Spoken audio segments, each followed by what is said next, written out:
भारत में पसमानदा मुसलमानों के नाम पर राजनीति हमेशा होती रही है, जो सामाजिक और आर्थिक संदर्भों से जुड़ी हुई है। पसमानदा शब्द फारसी का है, जिसका अर्थ है पीछे छूट गए या हाशिए पर पड़े हुए लोग। ये भारत के उन मुसलमानों की बात है जो सामाजिक और आर्थिक रूप से पिछड़े हैं और मुख्य रूप से निचली जातियों या दलित पृष्ठभूमि से कन्वर्ट होकर के इस्लाम में आए और उन्हीं के वंशज हैं। पसमानदा मुसलमानों में अजलाफ पिछड़ी जातियां जैसे अंसारी हो गए, कुरैशी हो गए, मंसूरी हो गए, अरजाल, दलित मुस्लिम जैसे धुनिया, धोबी, मेहतर, रंगरेज जैसे लोग, जबकि अशराफ उच्च वर्ग में जैसे सैयद, शेख, पठान लोग आते हैं।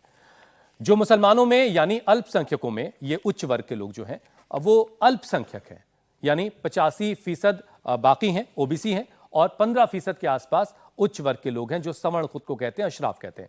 लेकिन ऐतिहासिक रूप से सत्ता और प्रभाव में उनका ही वर्चस्व रहा है। इतिहास में इस्लाम में समानता, बराबरी का दावा होने के बावजूद भारतीय मुस्लिम समाज में जाति आधारित भेदभाव जारी रहा। पसमानदा मुसलमानों के हालात में कोई खास सुधार नहीं हुआ। स्वतंत्रता संग्राम के दौरान पसमानदा मुसलमानों ने सामाजिक न्याय की मांग उठानी शुरू की।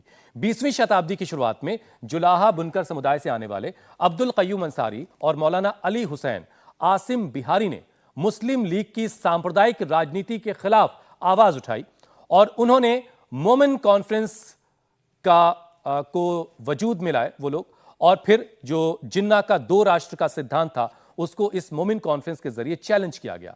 पसमानदा मुसलमानों के हक की बात हुई। आजादी के बाद 1980 के दशक में महाराष्ट्र में अखिल भारतीय मुस्लिम ओबीसी संगठन ने पसमानदा मुसलमानों की लड़ाई लड़ी, जिसके नतीजे के तौर पर कई पसमानदा समुदायों को ओबीसी की लिस्ट में शामिल किया गया। 90 के दशक में अली अनवर, ये नाम भी आपका सुना हुआ होगा, पसमानदा मुस्लिम महाज के जरिए, डॉक्टर एजाज अली ने ऑल इंडिया बैकवर्ड मुस्लिम मोर्चा के जरिए, ऐसे एक नाम शब्बीर अंसारी का आता है, इन लोगों ने ओबीसी मूवमेंट को आगे बढ़ाया। अली अनवर ने 1998 में पसमानदा मुस्लिम महाज की स्थापना की और तभी से यह पसमानदा जो लफ्ज है वो चलन में आया। लेकिन इस पूरे ओबीसी मूवमेंट की शुरुआत मोमिन कॉन्फ्रेंस के जरिए की गई थी। इसके पीछे की राजनीति वो भी जरा समझ लीजिए। पसमानदा आंदोलन ने मुस्लिम समाज के अंदर 85 बनाम 15 की बहस को तेज किया है और इसी 85% पर अब बीजेपी की नजर है।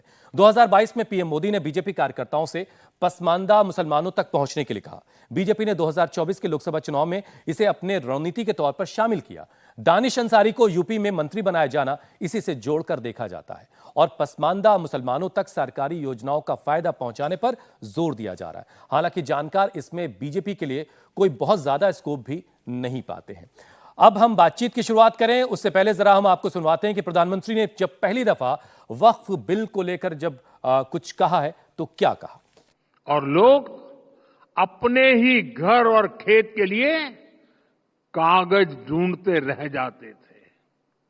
जो कानून न्याय के लिए था वो डर का कारण बन गया। ये कैसा कानून था साथियों? मैं देश की संसद को सर्व समाज के हित में, मुस्लिम समाज के हित में एक शानदार कानून बनाने के लिए बधाई देता हूं। अब वक्फ की पवित्र भावना की भी रक्षा होगी और गरीब, पसमानदा मुसलमान, महिला, बच्चे सबके हक भी महफूज रहेंगे। तो प्रधानमंत्री कह रहे हैं कि वक्फ कानून जो नया लाया गया है, पहले वाले में मुस्लिम तुष्टीकरण किया गया, कट्टरपंथियों को सपोर्ट किया गया, और अब जो नया कानून है उससे जो पसमानदा मुसलमान है उसको इसका फायदा मिलेगा। तो सबसे पहले बातचीत की शुरुआत हम डॉक्टर रिजवान मीर से कर रहे हैं। डॉक्टर रिजवान, आप बीजेपी से आते हैं और सबसे बड़ी बात, आप पसमानदा समुदाय से आते हैं।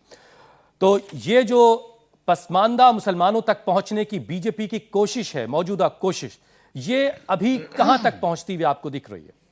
देखिए, भारतीय जनता पार्टी भी अन्य राजनीतिक दलों की तरह ही एक राजनीतिक दल है और आज भारतीय जनता पार्टी अधिकांश राज्यों में सत्ता में है। अब तो दिल्ली में भी सत्ता में आ गई है, केंद्र में भी सत्ता में है लंबे समय से। और जब जब जो पार्टियां सत्ता में रहती है तो देश का मुसलमान उसकी तरफ अट्रैक्ट होता है और सत्तारूढ़ पार्टियों के साथ में बहुत तेजी से जुड़ता है। और ऐसा नहीं है कि वो लंबे समय जुड़ेगा और ऐसा भी नहीं है कि बहुत सारे लोग जो जुड़ेंगे वो छोड़ के चले जाएंगे।